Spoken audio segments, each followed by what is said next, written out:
from playing on your browser to Game of the Year.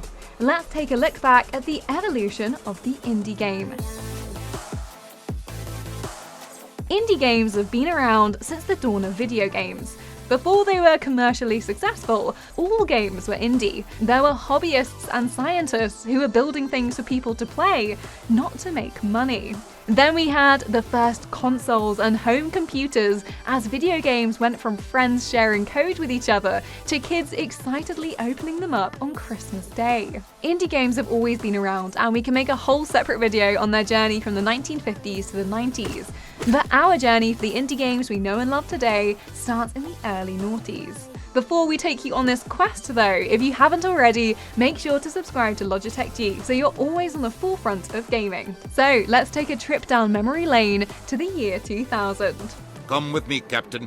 Okay, so let's start out with defining what an indie game is in the context of this story.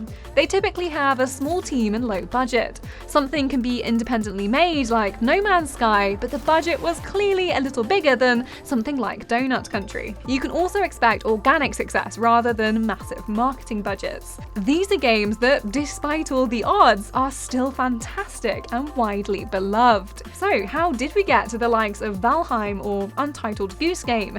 From Ball Mice to your G500s and G700s, all the way up to the Superlight today. And where do we go from here? And here I thought I was utterly indispensable. The year is 2003. Half-Life has been around for 5 years and its mods are wildly successful in their own right. But Valve wanted to continue to patch and update their games without disconnecting everyone for days at a time. So why not create their own platform? Hello, Steam. After allowing updates for Counter-Strike and their other titles, then forcing people to connect to Steam to play Half-Life 2, these poor people. It was a huge success and became a digital storefront in its own right. And it wasn't long before third-party games reached the store too. Fighting game Ragdoll Kung Fu and Darwina, a sci-fi RTS, both joined in 2005 and opened up the possibility for others. So for the first time, independent releases could sit side by side with AAA titles. By the time 2007 rolled around, Steam had 13 million accounts created. Digital distribution was here and people loved it. At the same time as digital storefronts were popping up online, websites with browser games were thriving. Many kids couldn't afford hefty price tags of a new full game, so turned to free ones online. Before blocky mining and crafting, Motherlode sent us drilling into the earth for resources. Helicopter Game had us desperately holding left click to not crash and burn, and RuneScape gave us a whole 3D MMO from our browser. Oh, the excitement of it all. You could really just sit down and play games whenever you wanted. Well, within your allocated computer hours, before you had to give it over to your little sister to have a go on Neopets, or because dial-up modems were just awful and your mum wanted to use the phone. So selfish. Indie games weren't quite bringing in the success of big budget releases, but people were playing them and loving them. It wasn't just free Flash games either. Cave Story, released 2004, was an early success story that made people take indie seriously and start to see the potential they had. Other creators saw an opportunity to make something different, and gamers discovered that moving away from what they knew could be rewarded with brilliant games. So let's step forward to 2007 and 2008. Gaming as a whole was becoming bigger and bigger. Wow, sizes and everything. Just listen to this lineup of big releases for those years: BioShock, Portal, Fallout 3, Mass Effect, Team Fortress 2, Assassin's Creed, Left 4 Dead. The list really just goes on. Major publishers were booming, but the cost to make these graphically stunning epic stories and polished multiplayer experiences was reaching the tens of millions. So experimenting was something that had to be weighed against risk. Innovation was expensive and that could go wrong. This gave indies a space to provide an alternative. They could experiment with style and substance, and the shorter lengths gave gamers something different to enjoy. Around this time, you might remember, World of Goo was looking for publishers and was rejected by every single one of them. After release, however, critical acclaim rolled in, and those same publishers jumped on the chance to ask to publish. People loved to play it, media outlets couldn't stop talking about it, and the big names were finally taking note. Even with the success of World of Goo, not everyone could catch a publisher's interest. Luckily, in 2008 and 2009 respectively, Indiegogo and Kickstarter were created. Now there was a new way to get money without paying out of pocket or hoping for endorsement from those publishers. In 2011, Kentucky Route Zero successfully funded their production with just over $8,000. 2 years later, it was released and named Rock Paper Shotgun's Game of the Year. Indie games were being taken seriously, but we're getting ahead of ourselves. On the other side of things, during the early noughties, consoles were far behind PCs with indie releases, in that they pretty much didn't have them. The odd one might pop up on a demo disc you get from the front of a magazine, but you mostly stuck to the well-known names.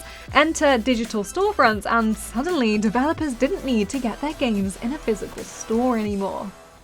Cut to the summer of 2008. Xbox saw an opportunity and started their first Summer of Arcade that not only had AAA releases, but indies too.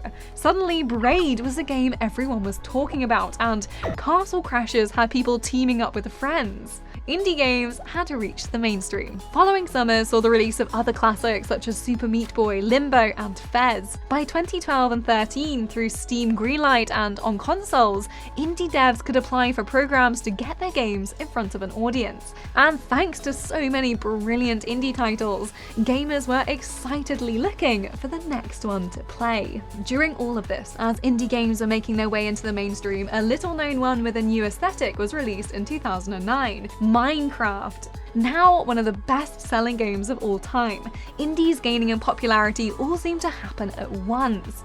The absolutely massive success of these titles cemented them as key players against standard AAAs, without any studio support or massive budgets to start off with. Indies were now successful games in their own right. Maybe you too have a part to play in this story. These days, the idea of the bedroom coder is back. With tools and engines more accessible than ever before, lone developers can create massive hits.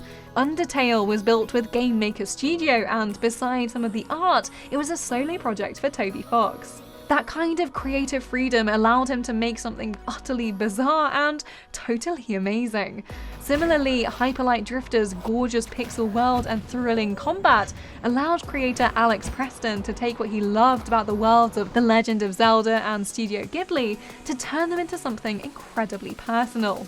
They might be missing the support a massive studio can bring, but it meant they had total creative freedom to do whatever they wanted. In 2014, not only did you get a G502, but Shovel Knight was released. Another Kickstarter success inspired by beloved NES games, it was a fan favourite for many years. To the point that in 2015, it had its own amiibo created, the first of any non-Nintendo character.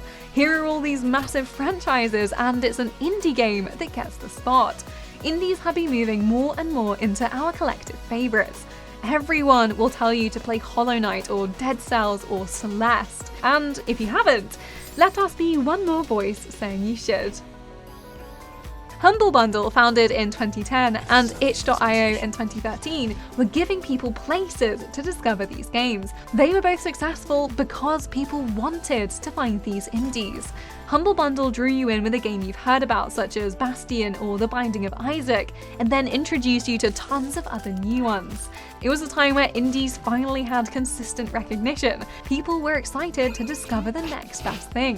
When Shovel Knight first released a demo, Yacht Club Games sent YouTubers copies before anyone else. The indie scene has always been on the cusp of innovative ways to make games and how to reach people to play them. The risk of pulling the trigger on buying a game is gone when you've seen someone else play it and love it first. Now what could possibly go wrong? Because people genuinely love playing them, and now it's easier than ever to share that. Or because they're terrified of Doki Doki Literature Club. Either way, great publicity. The lines between indies and AAA have blurred. Hellblade: Senua's Sacrifice is what's being referred to as a AAA. While it came from a larger studio, it was actually a smaller, passionate team within Ninja Theory that created Hellblade. So a semi-indie with the small team on a personal project teamed with semi-AAA, where they had a bigger budget and support to work with. A whole new creation, and something we're looking forward to seeing even more of. As games like Coral Island are reaching millions in Kickstarter funding, and larger studios are seeing the potential in indies, there's a question as to what an indie will really be in the years to come. In 2020, you got a Pro X Superlight, and Game of the Year lineups had The Last of Us 2, Doom Eternal, Ghost of Tsushima, and right beside them, deservingly so, sat Hades. Indie darling devs Supergiant Games were on equal footing with games that had thousands of people working on them, when their team started off with just 20. Indies are becoming less and less the underground games a few dedicated people play, and now entertainment for the masses. More people are playing games now than ever before, and that means a much broader range of people looking for something to play. Suddenly, mass appeal games might not be so mass appeal, and indies are there to provide Souls-like cartoons like Cuphead, deep puzzling exploration in Outer Wilds, or Stardew Valley, where it took over beloved classic Harvest Moon to become the most popular farming sim of the genre. It even brought in those who didn't know they enjoyed hours of watering crops. It wasn't some massive effort with teams of people, it was one person with a passion, a dream, and a love of games. That will always be what makes an indie, and we'll always love them. Here's to the new releases coming this year, the indie dev trailers that are right beside all the AAAs in our collective excitement. We can't wait. Come across anything I should know about? So that was a brief history of indie games. There was so much to cover in a short space of time, so let us know if there's any defining indies you fondly remember in the comments below. If you enjoyed, give this video a like. For more videos on games, the people who play them, and the things they play them with, subscribe to Logitech G and hit the notification bell to make sure you see our next video. Right, we're off to replay all our favourite indie games of the past few decades. Catch you in the next one. We made it!